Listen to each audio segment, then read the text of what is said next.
안녕하세요, 정근입니다. 다들 한 주 잘 보내셨죠?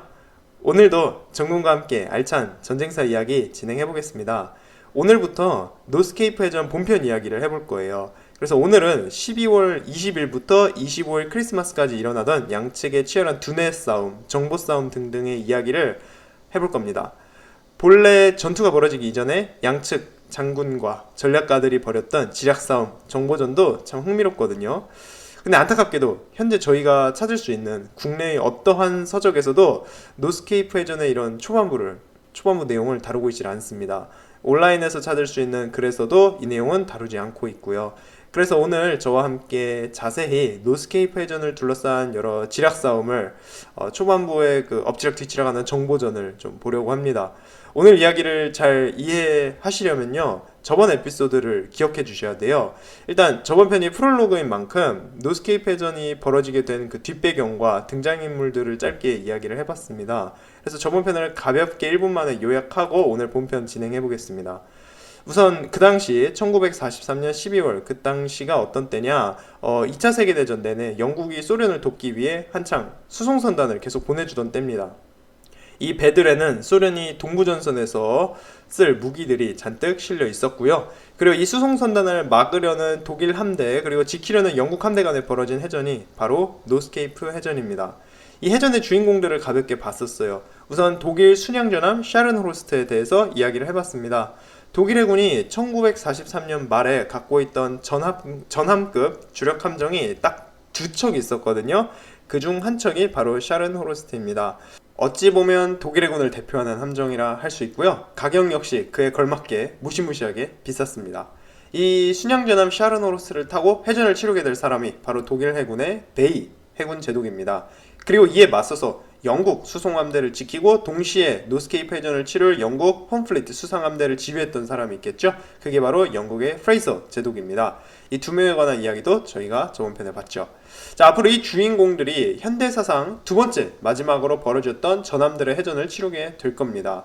이게 해전사 좋아하는 분들한테 재밌는 포인트죠. 노스케이프 해전은 영국 전함 듀크 오브 요크와 독일 순양전함 샤른호르스트가 치렀던 그 전함들의 대결로도 유명합니다. 자, 이렇게 해전이 진행될 건데요. 오늘 이야기의 핵심 주제를 먼저 짚고 넘어가겠습니다. 일단 영국 해군 그리고 함대를 지휘했던 프레이서 제독의 작전이 정말 중요한데요. 영국 해군의 작전은 간단합니다. 바로 소련으로 가고 있던 수송선단을 미끼로 써서 노르웨이에 주둔하고 있던 독일 수상함대를 유인해내는 것이었습니다. 1943년 내내 독일 해군은 몇 안 되는 주력 함정을 굉장히 아끼면서 해전을 벌이는데 많이 소극적이었거든요. 영국이 아무리 자극해도 독일 해군이 갖고 있던 전함 티르피츠, 순양전함 샤른호르스트 이 두 척 다 항구에 틀어박혀서 전투에 응하지 않았습니다. 이랬던 독일 해군을 그 수송선단이라는 달콤한 미끼로 유인해내서 해전을 한판 벌이는 게 영국의 목적이었어요. 쉽게 보시면은 덫을 파놓고 미끼를 던진다고 보시면 되겠습니다. 이걸 기억해 주셔야 돼요. 그래서 오늘 이야기의 관건은 바로 이 수송선단이라는 미끼를 독일 해군의 베이 제독이 물 것이냐 말 것이냐입니다. 그리고 뭐 역사는 이미 다 알려진 스포일러니까 저희가 알다시피 베이 제독은 결국 수송선단을 공격하기 위해서 순양전함 샤른호르스트를 타고 출동합니다. 어찌 보면 영국 해군의 미끼를 덥석 물었고 함정에 빠진 건데요. 이러면서 노스케이프 해전이 시작되죠. 왜 이런 판단을 내리게 되었는지, 대체 어떤 정보가 있었기에 이렇게 덜컥 순양전함을 출동시킨 건지, 양측의 작전은 어떠했는지 등을 저희가 보겠습니다. 그리하여 12월 20일에 영국에서 수송선단이 출발하고 노르웨이 인근을 지나치던 25일까지 있던 사건들을 보겠고요. 마지막에 노스케이프 해전을 치르기 위해서 샤른호르스트가 출정하는 닻을 올리는 그 순간까지 오늘 보겠습니다.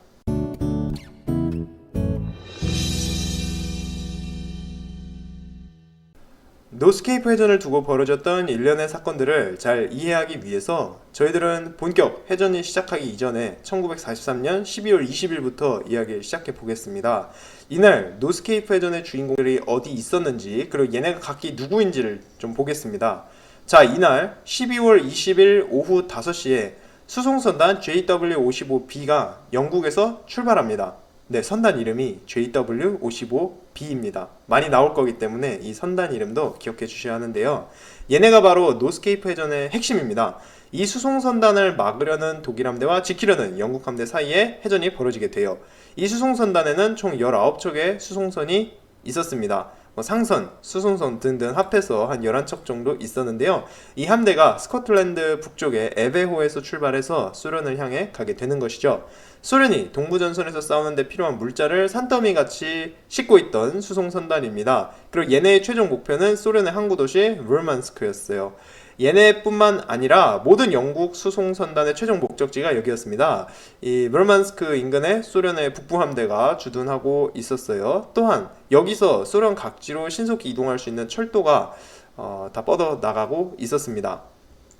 쉽게 보시면은 유럽 최북단의 북극해 바다를 이용해서 영국과 오고 갈 수 있는 항구라고 보시면 됩니다. 자, 수송선단 JW55B가 이렇게 무르만스크를 향해 출항하게 되는 거죠. 같은 시각 JW55B를 호위할 구축함들도 따라 붙습니다. 그래서 곳곳에서 여러 척의 영국 해군 구축함이 출발하고요. 이 구축함 함대들이 중간에 JW55B 수송선단과 만나서 함께 소련으로 가게 될 겁니다. 이 구축함 함대는 워낙 가지수가 많고 중간에 여러 함대가 등장하고 포지션도 바꾸기 때문에 일단 오늘 에피소드에서는 한 번에 묶어서 호위 구축함 함대라고 쉽게 부르겠습니다. 이 호위 구축함들과 JW55B 수송선들이 함께 무사히 소련에 도착한다는 게 굉장히 중요했어요. 일단 이 수송선단의 물자가 도착한다는 것은 동부전선에서 연전연승하던 소련의 승리를 계속 보장해주는 것이죠. 그런 동시에 이 함대가 무사히 도착한다는 게 영국과 소련 사이에 동맹이 존재한다는 걸 의미합니다. 놀라운 일이에요. 사실 자본주의 국가의 선두주자인 영국과 공산주의 국가인 소련이 동맹을 맺은 거니까요. 이 말도 안 되는 동맹이 진짜로 리얼로 존재한다는 걸 확인시켜 주는 것이 바로 이 수송선단입니다. 그래서 굉장히 중요한 정치 외교적 수단이었던 거죠. 그런 뜻에서 이 수송선단은 반드시 무사히 도착해야 됐습니다. 독일 입장에서는 얘네를 소련에 도착하게 냅둬선 절대 안 되는 것이겠고요. 그래서 12월 20일에 이 수송선단이 소련으로 출발하는 그 순간이 바로 저희 이야기의 시발점이 되겠습니다. 자, 근데 이 수송선단은 노스케이프 해전이 일어나게 되는 원인일 뿐이지 실제 해전을 치르진 않잖아요. 그래서 주인공은 이제 전투를 치르게 되는 영국 함대가 되겠습니다. 얘네도 봐야 되죠. 일단 노스케이프 해전에서 독일 함대에 맞서서 해전을 치르게 되는 것은 영국 홈플리트입니다. 영국은 전 세계 곳곳에 해군 세력을 두고 있었는데요. 홈플리트의 경우 영국 본국에 머물면서 주변 해역을 방어하고 영국을 둘러싼 바다에서 작전을 펼치는 함대가 되겠습니다. 이 함대의 경우 저희 이야기에서 두 개로 나누어서 활동하게 되거든요. 그래서 포스 1, 포스 2 이렇게 나누어서 분류하고 있습니다. 이걸 한국말로 번역하자면 제1지대, 제2지대 이렇게 번역하는 게 맞을 것 같은데요. 일단은 영문식 표기 그대로 포스 1, 포스 2라고 이야기를 하겠습니다. 얘를 잘 기억해 주셔야 되고요. 노스케이프 해전의 주인공들입니다. 자, 그렇다면 JW55B 수송선단이 소련으로 가던 중에 얘네를 지키고 독일 함대를 잡아내야 할 영국 홈플리트의 포스 1, 포스 2 함대들은 어디 있었을까요? 우선 홈플리트 사령관 프레이서 제독이 이끄는 직접 이끌던 포스 2 함대가 있습니다. 이 함대의 경우 그 시각 아이슬란드로 가던 길이었어요. 그래서 왜 갑자기 아이슬란드로 가던 중이었냐? 얘네의 경우 바로 직전에 또 다른 수송선단 한 개를 소련까지 호위해 줬단 말이죠. 이러니까 잠깐 쉬러 가까운 동맹국 항구로 향하던 중이었던 겁니다. 여기서 48시간 쉬고 지금 소련으로 향하는 JW55B 수송선단을 호위하러 또 출발할 예정이었어요. 이 포스 2 함대가 많이 중요합니다. 일단 노스케이프 해전을 치르는 영국 함대 총사령관이었던 프레이서 제독이 여기 있고요. 또한 오늘 그 영국 해군이 갖고 있던 최대 전력이었던 그 전함이 포스 2에 있었습니다. 영국 신형전함 듀크 오브 요크가 여기 있었어요. 듀크 오브 요크에 더불어서 경순양함 자메이카와 구축함 4척이 함께 포스 2에 있었습니다. 한편 영국 함대의 나머지 세력이었던 포스 1은 어디 있었느냐? 12월 20일 그 시각 아직 소련에 있었어요. 얘네는 다른 수송선단 업무를 마치고 무르만스크 인근의 작은 항구에 정박해 있었습니다. 그날 하루 종일 급유를 마치고 다음날 출항할 예정이었어요. 포스 1은 순양함 벨패스트, 노포크, 셰필드 이렇게 세 척으로 이루어지게 됩니다. 이 함대를 지휘하는 사람은 영국 해군의 버넷 제독이었고요. 기함은 순양함 벨페스트였어요. 이 순양함들도 노스케이프 해전의 핵심 주인공들이 될 거니까 이름을 잘 기억해 주셔야 합니다. 얘네와 함께 소련에 머물고 있던 영국 수송선들이 이제 함께 영국으로 돌아갈 예정이었어요. 그러니까 순양함들도 함께 왔겠다. 다 같이 안전하게 영국으로 집으로 돌아가려 했던 거죠. 이렇게 소련에서 집으로 돌아가는 수송선들의 이름은 RA-55A 수송선단이 되겠습니다. 자, 그렇게 해서 지금 저희 이야기에 5개의 영국 함대 세력이 나왔어요. 소련으로 전쟁 물질을 잔뜩 싣고 가는 JW-55P 수송선단, 그리고 수송선단을 호위하던 호위 구축함들, 그리고 아이슬란드에서 출발하는 전함 듀크 요크가 있는 포스 2, 그리고 정반대 방향인 소련에서 출발하고 있던 포스 1의 순양함 세척들, 그리고 소련에서 집으로 돌아가는 RA-55A 수송선단까지 있겠습니다. 자, 이 5개 세력이 모두 노스케이프 해전을 가능하게 만들어 주는 거고요. 앞으로 저희가 그 이야기를 볼 것입니다. 정말 이름이 많이 나오는데요. 이 함대 5개가 등장한다는 것이 영국 해군이 얼마나 성공적이었는지를 보여주는 것 같아요. 왜냐하면 혹자들은 노스케이프 해전에 관해 이야기를 할 때 영국 해군이 너무 유리한 상황에서 벌어졌던 해전이라고 이야기를 합니다. 지금 보시면은 영국은 전함 한 척에 순양함 4척에 셀 수 없이 많은 구축함을 갖고서 해전을 벌이게 되잖아요. 이에 반해서 종국의 독일은 순양전함 샤르노로스트 한 척을 갖고 노스케이프 해전을 치르게 됩니다. 그래서 이 수많은 함정을 동원해서 샤르노로스트 한 척을 다 굴러놓은 게 노스케이프 해전이 아니냐, 이러면서 영국 해군이 졌던 게 이상한 해전이다라고 이야기를 많이 합니다.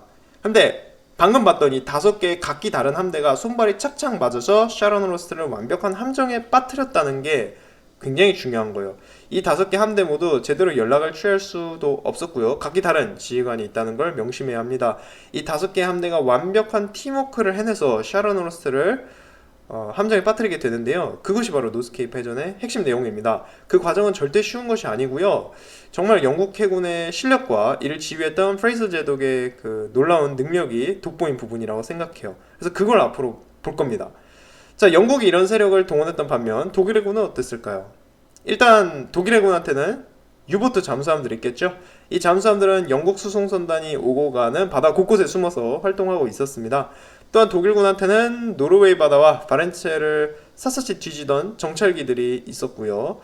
그렇기에 초반부에 정보전에서 얘네가 밀린다고 볼 수도 없었습니다. 실제로 그때까지 수많은 영국 수송선단이 공격을 받고 북극해에 가라앉고 있었어요. 근데 저희 이야기에 사실 잠수함이나 항공세력은 별로 중요하지 않습니다. 가장 중요한 거는 독일 순양전함 샤르노로스트예요. 얘가 주인공입니다. 주인공이 샤르노로스트 한 척이기 때문에 독일 해군 감사합니다. 기억하기 너무 쉬워요. 그래서 샤르노로스트 한 척 기억해 주시고요. 이 배를 타게 되는 베이제독을 같이 기억해 주셔야 됩니다. 얘네들은 그 당시 노르웨이 북부에 있는 항구에 정박해 있었고요. 자, 이렇게 해서 노스케이프 해전이 벌어지게 되는데요. 영국 해군의 작전을 좀 더 봐야 되는데 얘네 작전은 간단해 보이지만은 좀 어려웁니다. 1차 목표는 물론 수송선단을 지키는 것인데 그런 동시에 2차 목표가 있죠. 바로 독일 해군의 수상함대를 해전으로 끌어내고 이를 격파하는 것이었습니다. 당시에 영국군은 독일군 암호를 해독할 수가 있었단 말이죠. 따라서 순양전함 샤르노로스트가 출항한다. 그러면은 그 사실을 곧장 캐치해낼 수 있었습니다. 그리고 수송선단을 미끼 삼아서 이에 대항하는 독일 함대를 박살낼 준비를 얘네가 영국 해군이 하고 있던 거죠. 영국 함대 입장에서는 그 목표를 삼을 만한 대상이 몇 개 없었어요. 사실상 독일한테는 고장난 전함 티르피츠 그리고 순양전함 샤르노로스트를 제외하면 떠다니고 있던 주력 함정이 없었던 상황입니다. 얘네만 잡아내면은 그 북극해를 둘러싼 해전에서 완벽한 승리를 거둘 수 있겠다 싶었죠. 하지만 독일 해군도 이 사실을 알기 때문에 함부로 주력 함들을 출동시키질 않습니다. 그때까지만 해도 유보트만 이용해서 훨씬 저렴한 방법으로 효과적이게 영국 수송선단을 괴롭히고 있었어요. 그래서 영국 함대를 총지휘하던 프레이저 제독은 거듭해서 이렇게 수송선단을 미끼로 던지고 있었습니다. 야, 우리 수송함대 여기 있어. 와서 한번 잡아봐. 이런 식으로 거듭해서 독일 해군을 유혹하고 있던 거죠.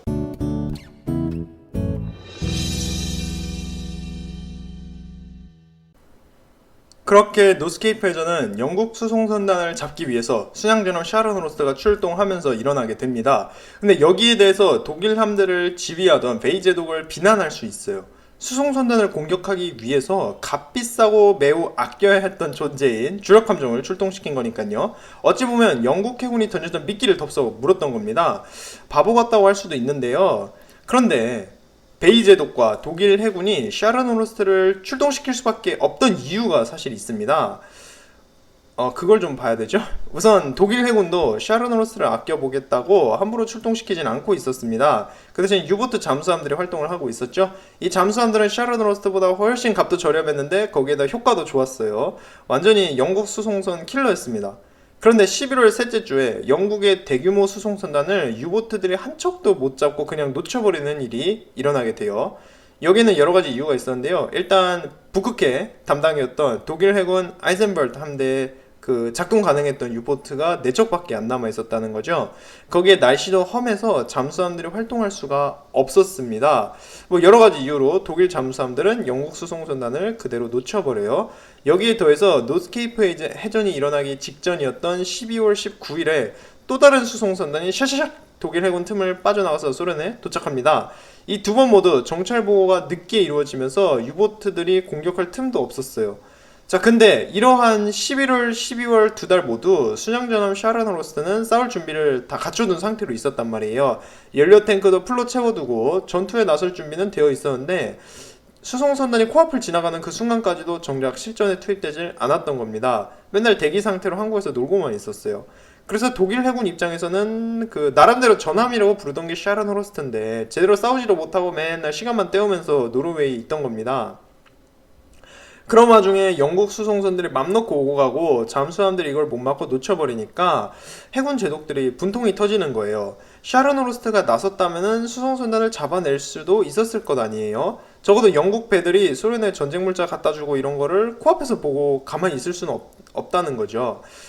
독일 해군 제독들의 자존심이 이걸 용납할 수가 없던 겁니다. 함대를 총지휘하던 베이제독 역시나 굉장히 큰 압박감을 느낍니다. 이 12월 19일이 베이제독이 북방함대 총사령관이 된 지 한 7주쯤 된 시점입니다. 근데 얘가 함대 총사령관이 되고 나서 벌써 두 번이나 영국 수송선단을 그대로 놓친 거잖아요. 이러니까 상부에서 야, 저놈은 뭐 하는 놈이냐, 일 안 하네, 뭐 이런 갈굼이 들어오지 않았을까 생각해 봅니다. 뭐 이렇게 대놓고 뭐라고 하지 않았다 해도 베이제독 본인이 굉장히 그 부담감을 느꼈을 거예요. 베이제독의 상급자이자 독일 해군 총사령관인 데니츠 제독도 비슷한 부담감을 느낀 것 같습니다. 데니츠 제독은 12월 19일에 동프로이센에 있는 늑대굴 아지트로 가서 히틀러를 만나거든요. 이 늑대굴 아지트에서 2차 세계대전의 거의 모든 중요한 결정이 내려지곤 했었습니다. 자, 여기서 데니츠 제독은 혹시나 영국이 그 또 다른 수송선단을 보낸다면 순양전함 샤르노로스트와 수상함대를 동원하겠다라고 이야기를 합니다. 그 시점이 거함거포 시대가 끝나가던 시점이었고 독일 주력함이 나선다 해도 굉장히 불리한 전투를 해야 되는 시점이란 말이죠. 그랬거나 말았거나 어떤 일이 있든 간에 다음에 지나가는 수송선단은 막겠다, 이렇게 히틀러한테 데니츠 제독이 약속을 한 겁니다. 그리고 바로 다음날인 12월 20일에 영국의 JW-55B 수송선단이 영국에서 출발하게 된 거고요. 그래서 독일 해군이 좀 기다리던 찬스가 온 겁니다. 진짜 전함이 전함답게 싸우고 해군이 해군당 역할을 할 그런 기회를 보고 있었는데 그 찬스가 온 것이죠. 근데 재밌게도 그 영국 함대를 지휘하고 있던 프레이서 제독이 독일 해군의 이런 사정을 다 알고 있었습니다. 12월 21일에 화요일에 프레이서 제독이 쓴 일기를 인용해 보겠습니다. 뭐라고 쓰고 있냐? With the safe arrival of JW-55A, I felt very strongly that the Scharnhorst would come out and devour to attack JW-55B 라고 쓰고 있어요. 이 문장을 좀 쉽게 해석해 보겠습니다. 그러니까 앞서 갔던 JW-55A라는 수송선단이 있었는데 이 수송선단이 11월 19일에 무사히 소련에 도착합니다. 이걸 보고 가만히 있을 독일 해군이 아니잖아요. 그렇기 때문에 프레이스 제독은 내가 생각하기에 샤르노로스트가 이번에 출발하는 JW-55B 수송선단을 공격하러 올 것 같다라고 쓰고 있는 겁니다. 그래서 독일 해군의 생각을 얼추 제법 완벽하게 짚어내고 있던 것이죠. 프레이서 제독의 생각처럼 12월 21일 하루 종일 독일 해군은 새로운 수송선단을 찾기 위해 정찰기를 뺑뺑 돌리고 있었습니다. 독일 함대를 지휘하는 베이제독 입장에서는 또 한 번 수송선단을 놓칠 수는 없었어요. 그래서 바렌츠의 노르웨이 인근 바다를 사사치 뒤지라고 명령합니다. 그리고 찾는 순간 바로 함대가 출발할 수 있도록 자기 휘하 함대를 대기시켜 둬요. 이 함대에는 순양전함 샤른호르스트 그리고 구축함 5척이 있게 됩니다. 근데 이날은 날씨 때문에 독일 정찰기들이 활발한 그 정찰 활동을 할 수가 없었어요. 이게 북극권 특징의 날씨인데요. 12월이 되면은 백야 현상이 심해서 낮과 밤의 구분이 거의 없고 24시간 뭔가 희뿌연 약간 새벽 안개가 낀 듯한 그런 날씨가 지속되게 됩니다. 이런 날씨 속에서 정찰을 제대로 하기가 어려워요. 거기에 날씨까지 짓궂다. 그럼 그날은 비행기가 아예 뜰 수도 없습니다. 이랬던 문제로 그날 하루 동안은 JW-55P 수송선단이 발견되질 않아요. 근데 12월 21일에 좀 흥미로운 사건 하나를 얘기를 해보자면요. 이날 순양전함 샤른호르스트의 승조원 8명이 휴가를 가게 됩니다. 보시면은 바로 4일 뒤가 크리스마스잖아요. 크리스마스면은 또 가족이랑 함께 보내야 되겠잖아요. 이런 만큼 8명이 집으로 휴가를 갑니다. 이게 3주짜리 휴가였어요. 그래서 이날 휴가 나간 병사들은 노스케이프 해전에 참가하지 못하게 됩니다. 아마 이 80명이 전 세계에서 가장 운이 좋은 해병이었을 거예요. 나중에 그 노스케이프 해전에서 벌어지는 그 대참사를 이 병사들은 비껴가게 됩니다. 한편 12월 21일에 소련에서 집으로 돌아갈 예정이었던 또 다른 수송선단 RA-55A가 출발합니다. 이 수송선단은 11월과 12월에 소련에 도착해서 하역 작업을 마치고서는 이제 영국으로 돌아가는 함대입니다. 이 함대를 호위하는 역할인 구축함과 기뢰 제거함 여러 척도 함께 출발하고요. 뒤따라서 버넷 제독의 포스 1 함대의 순양함 3척도 소련에서 출발합니다. 이렇게 해서 서쪽에서 수송선단 JW-55B와 호위 구축함대가 소련으로 오고 있게 되고요. 동쪽에서 RA-55A와 포스 2의 순양함들이 영국으로 집으로 돌아가고 있게 된 것이죠. 한편 프레이스 제독이 이끄는 포스 1의 전함 듀크 오브 요크도 이동하고 있었습니다. 다음 날인 12월 22일 오전 8시에 JW-55B 수송선단은 마침내 노르웨이에서 서쪽으로 640km 떨어진 지점까지 옵니다.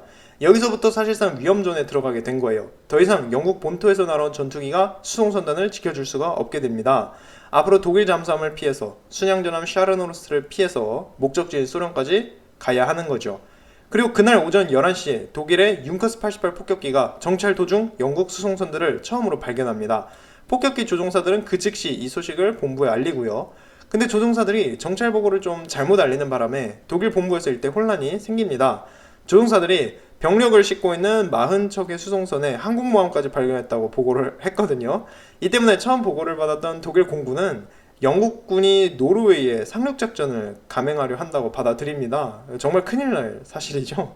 이 소식은 곧장 노르웨이에 있는 독일 해군 기지에도 알려지고요. 다만 그동안 수송선단을 많이 봐왔던 독일 해군 제독들은 야 이건 말도 안 된다 이런 반응이었어요. 그러니까 수송선단을 잘못 봤을 가능성이 크다는 거죠. 근데 또 히틀러는 항상 노르웨이에 영미연합군이 상륙작전을 감행할 거라고 설레발을 쳤단 말이에요. 그랬던 탓에 독일군이 그 초기에 이 잘못된 보고에 심각하게 반응을 합니다. 우선 유보트 잠수함들과 독일 공군 정찰기 모두한테 비상이 걸리고요. 베이제독한테도 수상함대를 대기시켜 놓으라는 명령이 떨어집니다. 물론 이 한순간의 비상사태는 그냥 해프닝으로 끝나요. 오후 2시 30분에 정찰 보고가 병력을 잔뜩 실은 수송선들이 아니라 일반 상선으로 정정됩니다. 한편 JW-55B 수송선단에 있던 배들도 자기들이 발견되었다는 건 알고 있었습니다. 독일 정찰기가 자기를 보고 돌아가는 걸 봤거든요. 그래서 많이 불안했어요. 그때까지도 JW-55B는 아직 자기들을 호위해줄 구축함들과 만나지 않은 상태였습니다. 다행히도 그날 오후에 구축함 8척이 JW-55P 수송선단과 만나서 함께 가게 돼요. 프레이스 제독 역시 독일군이 수송선단을 발견했다는 사실을 듣게 됩니다. 프레이스 제독 입장에선 수송선을 발견된 건 오히려 기뻐할 일이었죠. 이제 순양전함 샤른호르스트가 이 수송선단이라는 미끼를 물기만 기다리면 되는 거였습니다. 같은 시각에 베이 제독은 뭘 하고 있었느냐? 베이 제독은 기뢰 제거함을 타고 순양전함 샤른호르스트를 찾아가고 있었습니다. 본래 베이 제독의 기함은 전함 티르페치였어요. 이 전함이 있던 곳에서 64km 떨어져 있던 작은 항구에 샤른호르스트가 있었는데 여길 방문하려던 중이었습니다. 가는데 한 2시간 반 정도 걸렸다고 하네요. 베이 제독이 왜 거기까지 갔느냐? 크리스마스가 바로 이틀 뒤잖아요. 그래서 장병들, 승조원들 신나게 해주려고 갔다고 하네요. 샤른호르스트의 해병들한테 맛있는 것도 선물로 주고 독일에서 온 편지와 뜨개질로 만든 옷감 등을 직접 전달해주러 갑니다. 오전 11시 반에 베이 제독은 샤른호르스트에 도착하고요. 함장이었던 힌츠 제독을 만나서 직접 선물을 뿌리면서 이 둘이 배안을 돌아다녀요. 자, 이런 이벤트를 가졌는데 병사들이 좋아했을까가 좀 궁금합니다. 함대 총사령관이자 해군 소장이랑 순양전함 함장 두 명이 같이 돌아다녔으니까 병사들한테는 좀 부담이 되지 않았을까 싶어요. 투스타가 갑자기 나타나고 배안을 돌아다니니까 마냥 해피한 분위기는 아니었을 것 같습니다. 어쨌든 잠시 뒤 베이제독과 힌츠 함장은 함께 점심 식사를 하고요. 그러던 중에 영국 함대를 발견했다는 첫 정보가 샤르노로스트에 도착합니다. 이 정보는 그날 낮에 보고된 대로 영국군 상륙함대를 발견했다는 그 과장된 정찰 보고였어요. 베이제독 역시나 이게 뭐 말도 안 되는 보고냐 이런 반응을 보입니다. 베이제독은 상륙함대가 온다는 건 진짜 어불성설이고 아마도 영국 수송선단을 본 게 틀림없다 이렇게 이야기를 합니다. 그 식사 자리에는 독일 제4 구축함 전대를 지휘하던 주요하네슨 제독도 함께 있었거든요. 주요하네슨 제독의 구축함 5척과 샤르노로스트는 앞으로 함께 움직이게 되는 팀입니다. 주요하네슨 제독도 지금 수상한 영국 함대가 발견되었다는 정보를 휘하 구축함들한테 알리고요. 이 제독들 모두 점심 식사 내내 앞으로 어찌해야 될지에 대해서 의논을 하게 됩니다. 그날 오후 늦게 베이제독은 다시 전함 티르피츠로 돌아가고요. 그 돌아간 자리에서 마침내 지금 오고 있는 게 영국 상륙함대가 아니라 수송선단이다라는 보고를 받게 됩니다. 그 가뜩이나 베이제독 며칠 전에 수송선단을 놓쳤잖아요. 그래서 기분이 좋지는 않았는데 또 그 실수를 만회할 찬스를 찾고 있던 중이었는데 새로운 수송선단이 나타난 겁니다. 그래서 독일 해군의 명예를 걸고서라도 이번 수송선단은 그냥 놓쳐버려서는 안 됐죠. 그래서 반드시 잡아내야 했습니다. 다만 베이제독이 자신이 갖고 있는 수송함대를 출동시키기엔 아직 갖고 있는 정보가 너무 적었다는 게 문제였습니다. 영국 수송선단이 구체적으로 어느 정도 규모인지, 정확히 어디 있는지, 얘네를 호위하는 함대의 힘이 어느 정도인지 전혀 아는 게 없었어요. 지금 베이제독은 소련으로 가고 있는 JW-55B 수송선단을 발견한 거잖아요. 문제는 정반대 방향에서 영국을 향해 가고 있던 또 다른 수송선단 RA-55A와 얘를 호위하는 구축함들 그리고 폴스1의 순양함들에 대해서는 전혀 모르고 있었다는 겁니다. 아직 확실하지 않았기 때문에 베이제독은 좀 더 정확한 정보가 들어오기를 기다리고 있었어요. 그렇게 다음날인 12월 23일 목요일 새벽이 됩니다. 그날 밤을 새면서 프레이서 제독과 그 부하들은 작전 구상을 하고 있었어요. 핵심 관건은 그것입니다. 수송선단을 지금 독일군이 봤는데 과연 샤르노로스트가 이 수송선단을 잡으러 나타날 것이냐 말 것이냐입니다. 그래도 수송선단이 독일군한테 발견된 건 맞았기 때문에 프레이서 제독은 자기 휘하의 폴스2를 수송선단 가까이로 이동시킵니다. 다만 독일 정찰기한테 발견되지 않게 약간 거리를 벌리긴 해요. 어디까지나 자기가 가진 전함은 비장의 카드로 숨겨두려고 한 거죠. 독일 정찰기가 만약에 전함 듀크 오브 요크를 본다면 지금 이게 함정인 걸 알아차리고 샤르노로스도 항구에서 안 나올 것 아니에요. 그리고 오전 10시 10분에 영국 정찰기가 사진을 찍어서 프레이스 제독한테 보내줍니다. 독일 함대가 정박해 있던 알텐 요르드를 찍은 사진이었는데요. 이 사진을 통해서 프레이스 제독은 현재 독일 전함 티르피츠는 고장나서 못 움직이는 상황이고 순양전함 샤르노로스는 아직 항구에 있다는 사실을 알게 됩니다. 그래서 자기의 핵심 목표물들이 아직 항구에서 대기 중인 걸 알게 된 거죠. 여기에 더해서 런던에 있던 영국 암호 해독반이 독일 정찰기 보고를 해독해서 프레이스 제독한테 계속 알려주고 있었습니다. 이래서 프레이스 제독은 독일 해군이 어느 정도의 정보를 갖고 있는지, 독일 잠수함이 어디에 배치되어 있는지, 독일 함정이 어디로 갈 건지 완전히 손바닥 들여다보듯이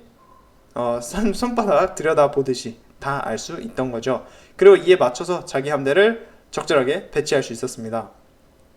한편 그날 오전 11시 25분에 또 다른 융커스 88 폭격기가 정찰 도중 노르웨이 북쪽에서 JW-55B 수송선단을 발견해냅니다. 이번엔 좀 더 정확하게 이 수송선단이 20척의 상선과 12척의 호위함으로 이루어져 있다고 보고해요. 당시 JW-55B 수송선단은 노르웨이 북부에 있던 나르비크 서쪽에 위치해 있었습니다. 그리고 12시 반에 또 다른 정찰기가 수송선단을 발견해내고요.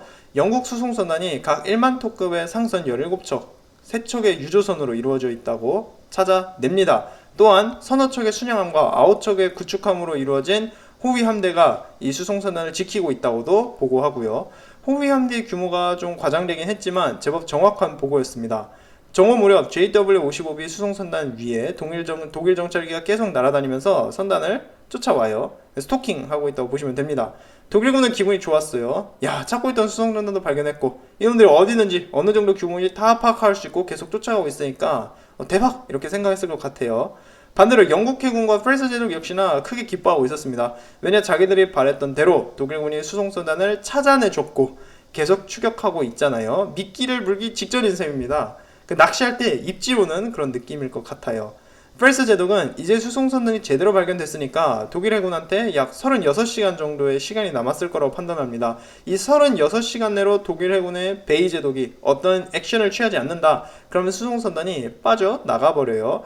곧 전투가 벌어질 가능성이 굉장히 높았던 거죠. 그래서 그날 오후 5시에 프레스 제독은 휘하 장교들을 모아놓고 중요한 회의를 갖습니다. 회의 내용을 간단히 요약해 보자면요. 샤른 로스트가 자신들 함정에 걸릴 가능성이 굉장히 높다는 거죠. 그렇기 때문에 앞으로 해전을 치러야 한다는 겁니다. 프레이서 제독의 작전은 우선 해전은 앞을 분간하기 힘든 백야에서 치룬다는 거죠. 따라서 레이더로 샤르노로스를 찾아내고 거리를 좁힌 다음 성광탄을 쏜 뒤 포격을 가한다라는 것이 되겠습니다. 이건 레이더를 얼마나 잘 쓰냐가 관건이었는데요. 거의 앞이 안 보이는 그런 상황에서 상대 함정을 먼저 찾아내는 게 중요했습니다. 그런 의미에서 전함 듀크 오브 요크는 이런 작전을 펼치기에 매우 적합했어요. 듀크 오브 요크에는 12가지의 다양한 레이더 기기가 있었는데요. 주로 쓰던 타이프 273Q 레이더의 경우 36.8km 거리의 물체까지 포착할 수 있었습니다. 타이프 281 레이더를 이용해서 160km 거리에서 접근해오는 비행 물체도 포착할 수 있었고요. 여기에다 여러 개의 사격 통제 레이더도 갖추고 있었습니다. 그래서 밤에 벌어지거나 백야에서 벌어지는 그러한 앞이 잘 안 보이는 상황에서 레이더를 이용한 해전에 굉장히 특화되어 있던 거죠. 이 당시 영국 왕립해군이 보유했던 그 어떤 함정보다도 레이더 장비를 잘 갖추고 있었습니다. 옆에 있던 순양함 자메이카 역시 비슷한 레이더 장비를 갖고 있었고요. 반면 이에 맞서게 될 독일 해군의 순양전함 샤르노로스트의 레이더는 겨우 12.8km 거리 내 물체만 잡아낼 수 있었습니다. 게다가 포격을 할 때 역시나 시각에 의존해야 했고요. 그래서 여러모로 전함 듀크 오브 요크에 비해서 정말 뒤떨어지고 있던 함정이었습니다. 이거를 잘 기억해 주셔야 돼요. 레이더 기술력의 차이가 노스케이프에서 정말 결정적인 역할을 하게 될 겁니다. 자, 그런데 프레스 제독의 작전의 핵심은 그 자신의 주력인 포스트 함대를 마지막 순간까지 잘 숨겨둬야 한다는 거예요. 지금 수송선단은 사실 페이크, 미끼잖아요. 그리고 강력한 자신의 포스트 수상함대가 주변에 매복해 있다는 겁니다. 이걸 독일 해군이 모르게 해야 하는 게 관건이죠. 그래야만 순양전함 샤르노스를 해전으로 끌어낼 수 있습니다. 이 정보가 새어나가면 안 됩니다. 근데 그런 동시에 여러 개의 영국 해군 함대가 손발이 잘 맞아 떨어져야만 작전이 성공할 수 있었죠. 그랬던 탓에 무선 침묵을 유지할 수가 없었어요. 프레스 제독은 거듭해서 무선으로 그 멀리 떨어진 폴스 1이나 호위 구축함들한테 연락을 취했습니다. 문제는 이 무선을 그 독일 무선 감청반이 당연히 캐치해낼 수 있었다는 거죠. 실제로 12월 24일 오후 6시 반에 킬에 있는 독일 해군 본부에서 프레이서 제독이 보내는 무선을 감청해냅니다. 프레이서 제독이 전함 듀크 오브 요크에서 다른 함정들에게 보내던 무선 일부를 캐치해내고 지금 자신들이 모르는 미지의 수상함대가 바렌츠의 어딘가에 존재할 수 있다라는 사실까지 알게 돼요. 자, 그러면 이 내용을 알타이로드에 있는 베이 제독과 독일 전함들한테도 알려줘야 할 것 아니에요. 근데 해군 본부에서 이 정보를 전달하지 않고요. 그냥 묻어버립니다. 왜냐하면 이 모든 게 함정이고 강력한 영국 수상함대가 저 어딘가에서 기다리고 있다면은 당연히 순양전함 샤르노스가 출동하는 일이 없습니다. 적군이 함정을 파두고 기다리는 게 뻔한데 굳이 달려나갈 필요는 없잖아요. 하지만 그러한 상황이라 할지라도 당시 독일 해군 수상함대 위신이 워낙 바닥을 칠 때라서 한 번쯤은 싸워봐야 한다 이런 생각을 다들 갖고 있었어요. 그랬던 탓에 해군 본부에서 이런 정보 베이 제독한테 알려주질 않습니다. 그것도 있고 독일 공군 정찰기들이 그때까지 수송선단을 워낙 잘 추격하고 있었던 터라 이 황금 같은 기회를 그냥 날려버리기엔 너무 아까웠던 거죠. 어찌되었던 간에 샤르노스트가 공격을 나가야 한다는 게 다수의 의견이었습니다. 그때까지 수송선단을 제때 발견하지 못해서 매번 놓쳤었는데 이번엔 며칠째 계속 잘 쫓아다니고 있었잖아요. 그래서 이걸 그대로 보내준다면은 이건 독일 해군 명성에 엄청난 스크래치입니다. 여기에 더해서 독일 공군 정찰기나 유보트 잠수함들이나 추가로 프레스 제독의 수상함대에 대한 존재를 확인하지 못했습니다. 그랬던 탓에 감청해냈던 이 무선 정보는 일단은 좀 갖고만 있기로 한 거죠. 추가적인 사실이 도착하거나 하면은 좀 더 분석을 해볼 생각이었습니다. 당장은 눈앞에 있는 JW55B 수송선단만이 핵심 표적으로 계속 떠오르고 있던 거죠.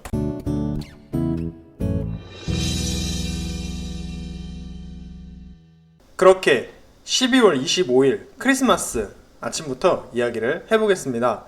그 시각 영국으로 돌아오고 있던 RA-55A 수송선단은 그린란드를 향해 서쪽으로 항해하고 있었어요. 소련으로 향하던 JW-55B 수송선단은 거기서 조금 더 남서쪽에서 소련을 향해 항해하고 있었고요. 바렌츠에 들어서 있었습니다. RA-55A와 JW-55B는 며칠 동안 계속 서로를 향해서 항해하고 있었잖아요. 한 개는 소련 쪽으로, 한 개는 영국 쪽으로요. 그랬던 탓에 양쪽 수송선단의 거리는 이제 160km로 좁혀져 있었습니다. 한편 프레이서 제독의 폴스2는 JW-55B 수송선단에서 96km 떨어진 곳에서 따라오고 있었어요. 적당히 거리를 유지하면서 숨어 있던 거죠. 그래서 얘네는 샤론 로스트가 나타날 때까지 숨어 있던 겁니다. 지금 영국 수송선단이 지나가는 바렌츠에는 그야말로 독일 해군 앞마당이나 다름없는 위험한 바다였어요. 그만큼이나 긴장감도 고조되고 있었습니다. 특히나 이 지역은 독일 잠수함들이 득실되고 있던 위험존이었거든요. 거기에다 그날 날씨도 엄청나게 추웠고 더불어서 눈보라와 강풍이 불고 있었습니다. 그래서 절대 선원들이 좋아할 날씨가 아니었죠. 그리고 그날 오전 9시에 독일 유보트 잠수함 U-601호가 JW-55B 수송선단을 발견합니다. 이 잠수함은 폭풍을 피하려고 잠수해 있었거든요. 그러던 중에 영국 수송선단이 이 잠수함 바로 위를 지나가게 됩니다. 잠수함은 9시 50분에 JW-55B 수송선단의 위치를 나르빅에 있는 잠수함 기지에 전달해요. 이 정보는 독일 킬에 있는 해군본부에도 전달되고요. 본부에선 잠수함이 영국 수송선단을 발견한 게 맞다고 확인합니다. 자, 이제 유보트 잠수함들이 뭘 해야겠어요? 당연히 수송선단을 공격해야겠죠? 자, 수송선단의 위치가 알려지고 곧장 주변에 있던 잠수함들이 모두 그 위치로 달려갑니다. 오후 1시에 잠수함 U-716호가 영국 수송선단을 발견하고 3km 거리에서 어뢰를 발사해요. 하지만 이 어뢰는 빗나갑니다. 한편 오전에 수송선단을 처음 발견했던 U-601호는 영국 수송선단을 계속 쫓아가면서 정보를 보내오고 있었어요. 이게 참 위험한 일인 게 지금이 1943년 12월이잖아요. 이때쯤 되면 영국 해군도 유보트 상대하는 법을 다 개발한 때였단 말이죠. 레이더를 통해서 근처에 있는 유보트를 찾아낼 수도 있었고요. 독일 해군 암호를 해독해서 유보트가 이동하던 위치도 알아낼 수 있었습니다. 그렇기에 수송선단 뒤를 계속 쫓아가는 게 많이 위험천만한 일이었던 거죠. 오후 1시가 좀 지났을 무렵 U-601호에서 500m 거리에 수송선단을 호위하던 영국 구축함 한 척이 다가옵니다. 깜짝 놀란 U-601호는 급히 수심 40m까지 잠수하고요. 얘가 다시 부상했을 땐 수송선단을 놓친 후였어요. 한편 영국 선단을 발견했다는 소식을 듣고 북서쪽에 있던 U-636호도 공격을 위해 달려옵니다. 하지만 오는 길에 폭풍에 걸려서 엔진이 고장나버려요. 이 탓에 수송선단의 공격을 가하지 못하고 얘가 기지로 돌아가야 했습니다. 집으로 가던 중에 오후 6시에 U-636호는 수송선단을 발견하긴 하지만 고장 탓에 공격은 할 수 없었고요. 그냥 위치만 보고합니다. 한편 오후 4시 36분에 U-601호와 수송선단을 발견하고 그 위치를 본부에 보고하고요. 그게 사실상 있었던 그 잠수함들의 마지막 활약입니다. 그렇게 해서 유보트들의 역할이 싱겁게 끝나버려요. 25일 아침 그리고 그날 오후 늦게까지 한 거 정찰 그게 다였어요. 저희는 상선과 수송선들을 두고 벌어진 대서양과 북극해의 전투에서 유보트 잠수함의 역할이 굉장히 크다고 알고 있잖아요. 하지만 그것도 옛날 일이고 1943년 12월에 들어서면 유보트는 정말 아무것도 할 수가 없었습니다. 힘이 많이 줄어 있었고요. 수송선단에 피해를 줄 수가 없었던 거죠. 그나마 잘했던 거는 이날 수송선을 계속 쫓아다니면서 잠수함들의 위치를 보고한 것 정도? 그 정도일 것 같아요. 독일 공군의 경우 이날 날씨 때문에 제대로 된 정찰을 하지 못했고요. 아무런 역할을 하지 못합니다. 특히나 지난 20일부터 25일까지나 그 잠수함들이나 정찰기들이 계속 발견하고 있던 것은 바로 JW-55B 수송선단입니다. 반면 영국으로 돌아가고 있던 RA-55A 수송선단을 독일은 전혀 발견하지 못해요. 얘를 발견하지를 못했고 특히나 근처에서 엄호하던 구축함들과 폴스1 순양함들의 존재도 전혀 알지를 못하고 있었습니다.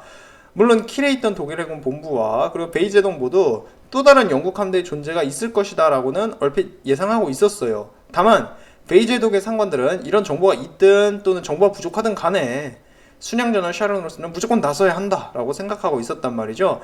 독일 수상함대가 맨날 항구에 처박혀서 놀고만 있다라는 이미지가 너무 강했고 사실 그동안 한 게 너무 없었기 때문에 실추된 이미지를 회복하기 위해서라도 샤론으로서는 한 번쯤 나가서 싸워줘야 했습니다. 반면 이 순양 전함을 타고 실제로 전투를 치러했던 베이 제독은 좀 더 신중했어요. 크리스마스 이브가 지난 직후 25일 새벽 2시 반에 베이 제독은 나르빅에 있는 잠수함 기지한테 정찰에 최대한 힘을 써달라라는 전문을 보냅니다. 당시 날씨도 눈을 동반한 폭풍이 불고 있었고 북극해의 낮은 또 굉장히 짧았고 백야가 지속되고 있었습니다. 이랬던 탓에 수상함대를 이용한 해전을 벌이기에 큰 부담이 있다라고 베이 제독이 이야기를 해요. 해전을 벌이러 나가고 싶어 하질 않았던 거죠. 반면 나르빅에 있는 잠수함 사령관 피터스 제독은 충분히 해전을 벌일 수 있고 전술적인 기습을 달성할 수 있다라고 답신해 옵니다. 킬에 있던 베이 제독의 상관들도 충분히 해전을 치를 여건이 된다고 이야기를 하고요. 다만 날씨가 계속 흐리면은 함대 전체를 동원하지는 말고 구축함만 이용하라고 조언을 해줍니다. 그렇게 12월 25일 크리스마스 아침인데 날씨는 여전히 심히 좋지 않았어요. 시계 확보하기도 쉽지 않았고 눈보라가 계속되고 있었습니다. 이런 날씨에서 순양전함 샤르노스를 출동시킨다 한들 제대로 된 전투를 치를 수 있을지가 의문이었죠. 하지만 그날 아침 기준으로 영국 수송선단은 독일 함대가 정박 중이던 알텐 요르드에서 16시간 거리에 있는 지점을 지나게 된단 말이죠. 좀 더 시간을 늦춘다 그러면은 수송선단을 영영 놓치게 생긴 겁니다.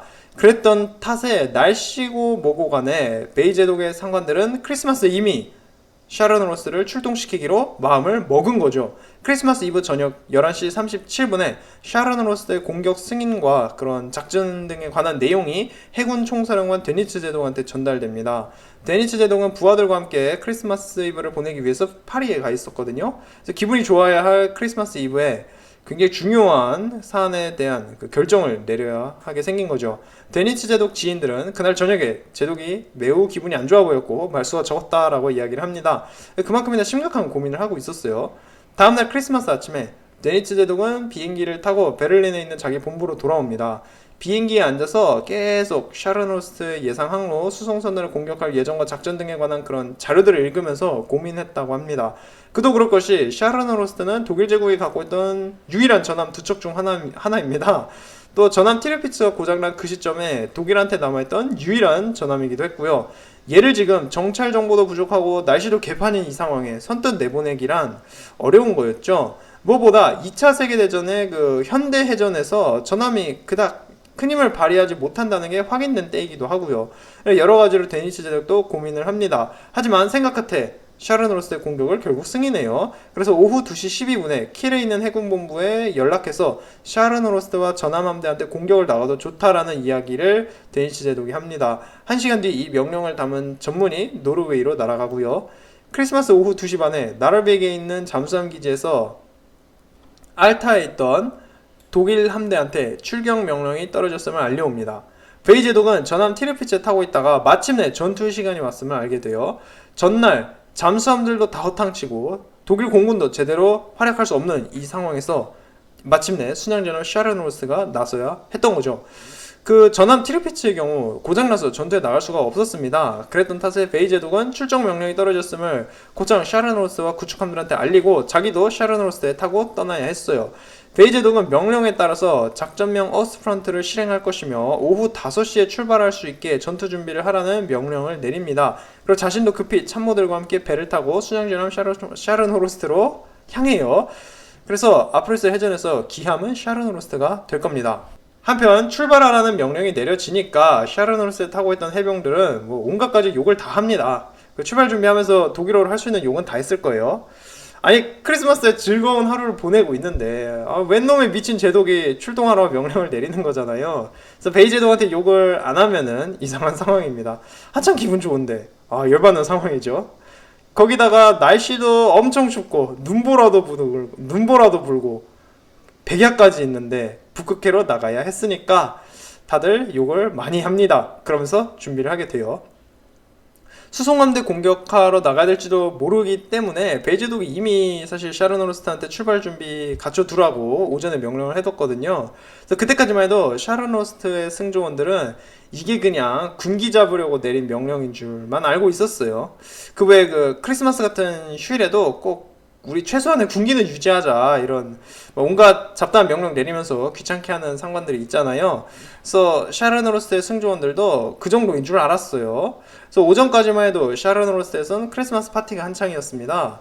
함장 힌트 제독이나 장교들도 병사들과 함께 선물을 주고받던 중이었어요. 병사들 모두 고향에서 보내준 편지를 개봉하고 있었고 맛있는 걸 먹고 있었습니다. 배에 타고 있던 모두들 크리스마스 노래를 부르면서 즐거운 해피해피한 오전을 보내고 있었고요. 이 모든 게 오후에 작전명 어스프런트가 내려지면서 끝나게 됩니다. 이 명령의 내용은 간단해요. 순양전함 샤르노로스는 곧장 영국 수송함대를 공격하기 위해 출발해야 했습니다. 자, 파티는 끝났죠.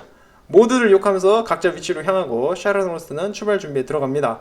병사들이 크리스마스를 위해서 예쁜 그 크리스마스 트리도 잔뜩 만들었다고 하는데요. 이것도 전부 바다에 던져버려요. 다음날 해변가에 밀려온 크리스마스 트리들이 있었다고 노르웨이 현지 주민들이 이야기를 합니다.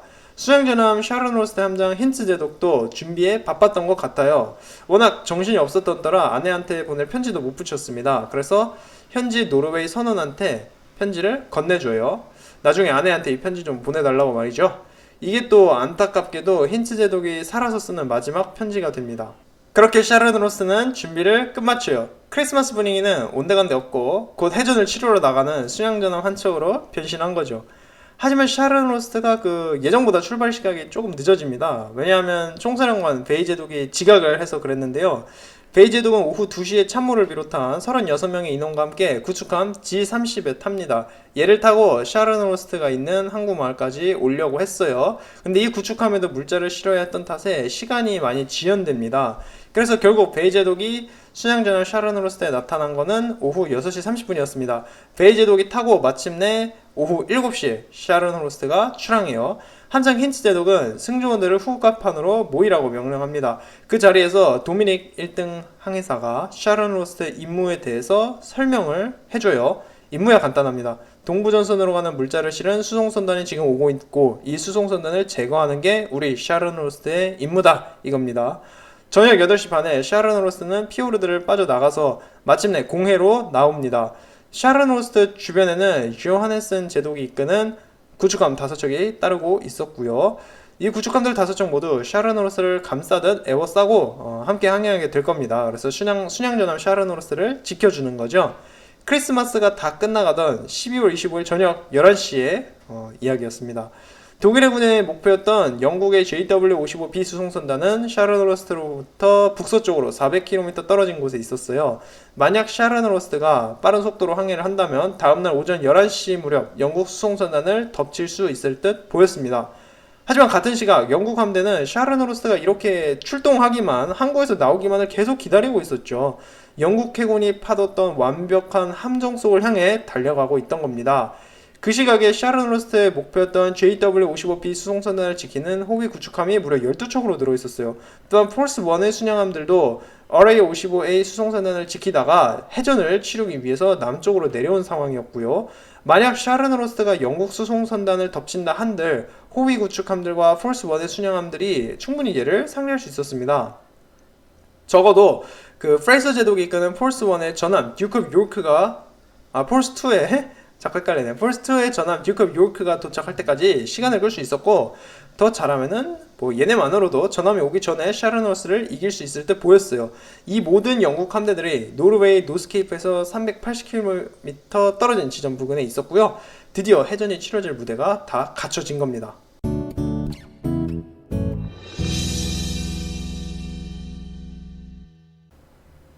자, 그렇게 다음날 12월 26일이 시작됩니다. 노스케이프 해전이 벌어지는 날이기도 합니다. 이날의 해전에서 가장 큰 역할을 줬던 것은 역시 날씨인데요. 지금 저희는 전 세계에서 가장 추운 바다인 북극해에서 일어나는 해전을 보려고 합니다. 마침 시기도 12월 말이고요. 거기에 눈보라에 강풍이 불고 있고 백야까지 있어서 한치 앞도 안 보이고 바다는 거칠고 날씨도 험했습니다. 이 끔찍한 날씨가 현재 진행 중이라는 것을 기억해 주시고 오늘 이야기를 봐야 돼요. 베이 제독의 경우 이 날씨 때문에 작전을 중단하고 싶어 합니다. 우선 샤르노로스트를 따라오던 구축함 5척 모두 이런 날씨를 버티기에 적합하지 않았어요. 북극 폭풍 때문에 구축함들 모두 바다에서 허우적거리고 있던 상황이었습니다. 근데 이런 상태라는 거는 독일 해군 제독들이 다 알고 있었어요. 나르빅에 있던 잠수함 해군 본부에서 피터스 제독은 킬에 있는 독일 해군 본부에 작전 중단을 요청합니다. 이런 날씨에선 적 수송선단을 찾기도 어렵고 찾는다 한들 해전을 벌이지도 못한다는 거죠. 작은 구축함들 역시 이 폭풍에서 버틸 수가 없었고요. 피터슨은 날씨뿐만 아니라 적에 대한 정보가 너무 적다는 것도 문제로 들고 있습니다. 날씨 탓에 정찰도 제대로 이루어지질 않았던 거잖아요. 이 탓에 독일 해군은 영국 수송선단 JW-55B를 지키는 구축함 함대의 규모를 잘 모르고 있었고요. 그 주변에 혹시나 있을 영국 수상함대의 존재 유무도 모르고 있었습니다. 이런 상황에서 전술적 기습을 달성하기도 어려울 뿐더러 전투가 벌어진다 한들 승리를 기대하기 어렵다는 거죠. 구구절절 맞는 말이고 실제로 이게 노스케이프 해전의 본질입니다. 12월 25일 저녁 9시 15분에 베이 제독도 무선 침묵을 깨고선 날씨 때문에 그 구축함들이 제 힘을 발휘하지 못한다. 날씨가 방해되고 있다라고 보고를 합니다. 또한 날씨로 인해 함대의 속도도 늦춰졌다고 이야기를 해요. 굳이 무선 침묵을 깨면서 작전 중에 이 보고를 한 거는 베이 제독도 중단하길 바랬던 거죠. 베이 제독은 자기가 뭐 작전을 중단하고 돌아오고 이걸 맘대로 정할 위치는 아니었기 때문에 킬에 있던 상관들이나 해군 총사령관 데니스 제독한테 그 작전 중단할 것을 넌지시 이렇게 요청한 겁니다. 이러한 소식은 다음 날인 26일 새벽 4시에 데니스 제독한테 전달돼요. 하지만 데니스 제독은 이미 샤르노로스트가 무조건 해전을 벌여야 된다. 작전을 계속 진행해야 한다라고 마음을 먹었단 말이죠. 그래서 일단 샤르노로스가 닻을 올린 이상 어떤 전공이라도 좀 세우고 돌아와야 했어요. 그래야 독일 해군 자존심이 설 것 아니에요. 결국 자정 무렵에 작전을 예정대로 진행하라는 명령이 베이 제독한테 날아듭니다. 베이 제독한테는 상황을 고려해서 그 구축함들을 돌려보낼 수 있는 재량권이 주어지고요. 나머지는 변함없었습니다. 이 악조건 속에서 공격을 실행해야 했어요. 새벽 3시 무렵 베이 제독은 구축함을 지휘하던 쥐오 하네슨 제독한테 날씨에 대해서 어떻게 생각하냐고 묻습니다. 쥐오 하네스는 일단은 이 정도 날씨는 자기 구축함들이 아직 버틸만 하다고 답변해요. 날씨야 뭐 곧 호전될 수 있을 거다 이렇게 이야기를 합니다. 물론 구축함에 타고 있던 승조원들은 어서 돌아가고 싶어 했을 것 같아요. 어쨌든 제독들이 계속 나아가기로 했기 때문에 악조건 속에서 눈보라를 뚫고 독일 함대는 계속 항해해 나갑니다. 새벽 3시 반에 독일 잠수함이 영국 함대의 무선을 감청해서 영국 수송선단의 위치를 알아내거든요. 그래서 찾아 헤매던 수송선단의 위치도 알아냈으니까 일단은 그래도 제독들은 기분이 좋았습니다. 날씨가 험했고 크리스마스도 망쳤지만 일단은 수양전함 샤르노로스의 승조원들 모두도 마침내 그래도 자신들이 뭔가 액션을 벌인다는, 해전을 벌인다는 그런 마음에 꽤 들떠 있었다고 합니다. 어찌되었든 시작은 독일 함대 입장에서 보기 좋았어요. 하지만 그 시각 영국 함대는 샤르노로스를 완벽하게 함정에 빠뜨릴 준비를 마쳐두고 기다리고 있었습니다. 12월 26일 새벽 2시 16분에 전함 듀크 오브 요크를 타고 있던 프레이스 제독한테 런던 해군부에서 보낸 전문이 도착합니다. 이 긴급 전문은 독일 암호를 해독한 내용을 담고 있었는데요. 12월 25일 오후 6시경에 샤르노로스가 출항했다라는 내용을 알리고 있었습니다. 진짜 이렇게 영국 해군은 손바닥 들여다보듯이 독일 함대의 일거수투족을 다 알 수 있던 거죠. 그래서 정보 싸움에서 앞서간다는 게 이렇게나 중요한 겁니다. 마침내 프레스 제독은 순양전함 샤르노로스가 미끼를 물었음을 확인한 거죠. 그간의 준비와 5일간의 세밀한 함대 이동이 마침내 빛을 발하게 되는 순간이었습니다. 새벽 3시 19분에 JW-55B 수송선단 그리고 포스 1, 포스 2 모두한테 해군부가 샤르노로스가 출항했음을 확인함이라는 전문이 보내져요. 그간의 정보를 바탕으로 프레이스 제독은 JW-55B 수송선단이 독일 잠수함이나 정찰기한테 계속해서 추격당하고 있는 중이라고 알게 됩니다. 그리고 잠수함이 보낸 정찰 보고를 통해서 독일 베이 제독이 수송선단이 어디 있는지 정확하게 알고 작전에 나섰다고도 예측해요. 특히 프레이스 제독은 대강 샤르노로스가 며칠 출발했고 어디서 출발했고 속도가 어느 정도인지까지 알고 있었단 말이에요. 이걸 토대로 새벽 무렵에 독일 순양전함이 어디 있을지 대강 계산해낼 수 있었습니다. 독일 함대와 베이 제독이 무슨 생각을 하는지를 다 읽고 있던 거죠. 체스로 치자면 상대의 수를 다 읽어내고 있다고 보시면 됩니다. 이제 영국 프레이스 제독 본인의 말을 움직일 차례였죠. 그때가 새벽 4시입니다. 그리고 프레이스 제독의 예상에 따르면 앞으로 5시간 안에 양측 함대가 마주쳐서 해전이 벌어지게 될 거예요. 그 시각 JW-55B 수송선단은 노스케이프에서 북서쪽으로 426km 떨어진 비에르뇌이아 섬 근처를 지나고 있었습니다. 이 수송선단을 지키는 호위 구축함들 역시 북동쪽으로 계속 항해해서 수송선단을 따라서 소련으로 가던 중이었고요. 이 루트를 통해서 순양전함 샤르노로스로부터 최대한 멀리 떨어져서 항해할 수 있게 됩니다. 버넷 제독이 이끄는 폴스 1의 순양함들은 비에르뇌이아 섬 남동쪽으로 230km 지점이 있었는데요. 그 눈보라 속에서 간신히 속도 32km의 속도로 이동하고 있었어요. 이대로 움직여서 오전 10시 무렵 수송선단으로부터 동쪽으로 48km 지점이 있는 것이 목표였습니다. 이로써 수송선단이 공격당할 경우 폴스 1의 순양함들이 지켜줄 수 있게 되는 거죠. 프레이서 제독의 폴스 2는 수송선단으로부터 동남쪽으로 336km 지점이 있었고요. 약 44km의 속도로 빠르게 이동하고 있었습니다. 폭풍우가 거셌던 탓에 구축함들이 따라붙기 많이 어려웠다고 해요. 덩치 큰 전함 듀크 오브 요크까지 이 폭풍과 눈보라를 뚫고 가기가 어려울 정도였습니다. 이 정도로 날씨가 한치 앞을 보기 어려웠다는 거죠. 새벽 4시 무렵 프레이서 제독은 무선 침묵을 깨고 샤르노로스를 잡기 위해 함대들의 그 포지션 등에 대한 명령을 내립니다. 또한 샤르노로스가 다시 항구로 돌아갈 것이 걱정돼서 그 전에 잡아야 되기 때문에 함대한테 속도를 올리라는 명령도 내려요. 이렇게 독일 함대에 대한 위치를 파악하고 얘네를 에워싸서 공격할 수 있는 포지션으로 한창 이동하던 중이었던 거죠. 한편 오전 7시에 순양전함 샤르노로스트에서는 아침 식사가 한창이었어요. 베이 제독은 7시에 구축함 5척한테 샤르노로스트 앞에 가면서 정찰 대응을 갖추라고 합니다. 이때부터 구축함들은 샤르노로스트에서 18km 내 거리에서 앞서가면서 정찰을 하게 됩니다. 이로써 수색 범위를 넓히려고 했었어요. 일단은 그 수송선단을 찾아야 할 것 아니겠어요? 근데 여기서 베이 제독이 굉장히 치명적인 판단을 내립니다. 바로 오전 7시 무렵에 함대가 가던 방향을 갑자기 바꾸라는 명령을 내린 겁니다. 이게 너무 큰 패착이었어요. 오전 7시 기준으로 영국 수송선단은 샤르노로스트로부터 북서쪽으로 겨우 48km 떨어진 곳에 있었거든요. 만약 그대로 갔더라면 2시간 만에 수송선단을 따라잡고 공격을 할 수 있었을 거예요. 이랬다면 수송선단을 공격한다는 그 노스케이프 해전의 핵심 목적을 달성했을 겁니다. 하지만 베이 제독이 갑자기 남서쪽으로 방향을 바꾸라고 이야기를 하면서 수송선단을 영영 놓쳐버리고 말아요. 남서쪽 방향으로 구축함들이 정찰을 나가고 있었고 그 뒤를 샤르노로스가 따라가게 된 거죠. 이게 정말 너무나도 큰 실수였어요. 이때 베이 제독이 왜 잘 가고 있다가 갑자기 방향을 전환했느냐, 이거는 오늘까지도 아무도 모릅니다. 이게 왜 그러냐?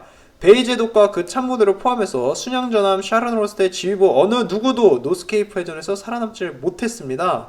다들 노스케이프 해전에서 전사하거든요.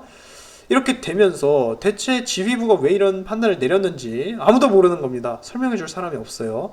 그런데 베이 제독이 오전 8시 30분에 갑자기 북쪽으로 방향을 틀라는 명령을 새로 내려요. 이러면서 순양전함 샤르노로스가 북쪽으로 변침하게 됩니다. 문제는 샤르노로스 앞에서 정찰을 나가던 구축함 5척이 어찌된 영문인지 이 명령을 못 들은 거죠. 그래서 구축함들은 계속 남쪽으로 가고 있었고 순양전함 샤르노로스는 정반대 방향인 북쪽으로 혼자 가게 된 겁니다. 10분마다 이 둘 사이의 거리가 5.6km씩 벌어지고 있었고요. 결국에 구축함 5척 모두 샤르노로스와 완전히 멀어지게 됩니다. 그래서 낙오된 건데 이렇게 되면서 노스케이프 해전에서 구축함 5척은 그 어떤 역할도 하지 못하게 됩니다. 일단 북쪽으로 방향을 전환함으로써 샤르노로스는 다시 영국 수송선단을 향해서 가고 있기는 했어요.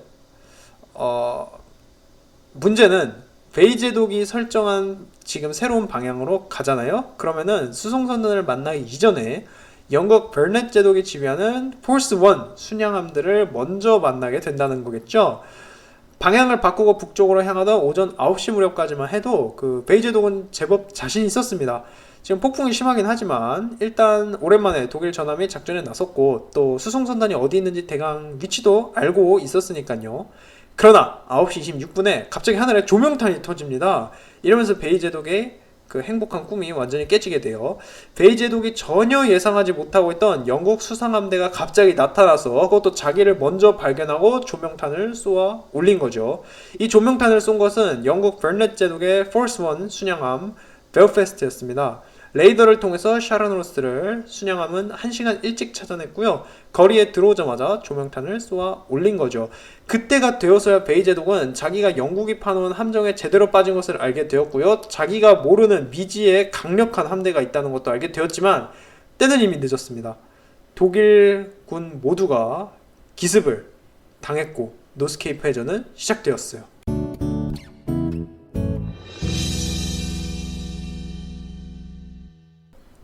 그렇게 저희가 오늘 노스케이프 해전을 둘러싼 초반전인 정보전과 양측 함대 움직임 등에 관한 이야기들을 해보았습니다.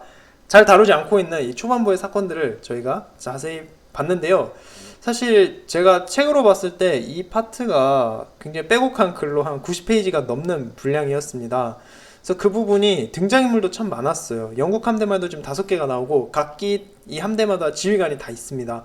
독일 해군 역시나 베이 제독 외에도 잠수함 담당 제독들, 독일 공군, 또 본국에 있던 해군 제독들과 데니시 제독을 비롯한 여러 장군들이 등장하고 이 사람들이 서로 지금 어떤 상황이다에 대해서 계속해서 회의를 갖고 브리핑을 하고 정보를 주고받으면서 작전을 짜게 되는데요. 그 과정이 상당히 분량이 많지만 또 치밀하고 재밌었어요. 그래서 오늘 에피소드에서 최대한 잘 구현해 내려고 했는데 에피소드 하나에 담기에는 분량이 많아서 제가 요약을 많이 했습니다. 그렇게 해서 좀 재밌는 이야기가 나왔으면 좋을 것 같아요. 사실 그간의 전쟁사 에피소드 이야기를 할 때 이런 전초전 부분은 정말 제가 한 15분 내지 20분 정도로 빠르게 요약하는 경우가 많았었는데 오늘 한번 힘써서 이렇게 해보는 것도 좋지 않을까 해서 에피소드 하나에 다 담아보려고 했습니다. 잘 나왔으면 좋을 것 같아요. 그래 다음 에피소드에서는 이제 저희가 기대하던 노스케이프 해전 본편입니다. 그래서 순양전함 샤론로스트의 최후 이야기인데요. 샤론로스트는 이야기를 하다 보면 좀 많이 슬퍼요. 생존자가 너무나도 적기 때문에 사실 그 1900명이 넘는 승조원 중에서 샤론로스트가 결국 침몰할 때 생존자가 30명밖에 안 됐습니다. 그런 안타까운 사건인데요. 그 해전이 벌어지는 과정도 참 흥미롭습니다. 그래서 그 이야기를 저희가 다음 편에 박진감 넘치는 해전 이야기 최대한 정군이 멋있게 이야기 재밌게 하는 시간 가져보겠습니다. 오늘 에피소드에 대해서 약간 평을 좀 많이 남겨주셨으면 좋을 것 같아요. 좀 너무 자세하게 들어간 것 같아. 혹은 이런 전초전 이야기는 짧게 해도 좋을 것 같습니다. 이런 등등의 여러 리뷰를 남겨주시면 앞으로 반영해서 에피소드 만들 때 제가 참고하겠습니다. 그러면은 지금까지 정군이었고요. 다들 좋은 하루 보내시고 항상 응원해주셔서 너무 감사합니다. 다음 편에 뵙겠습니다.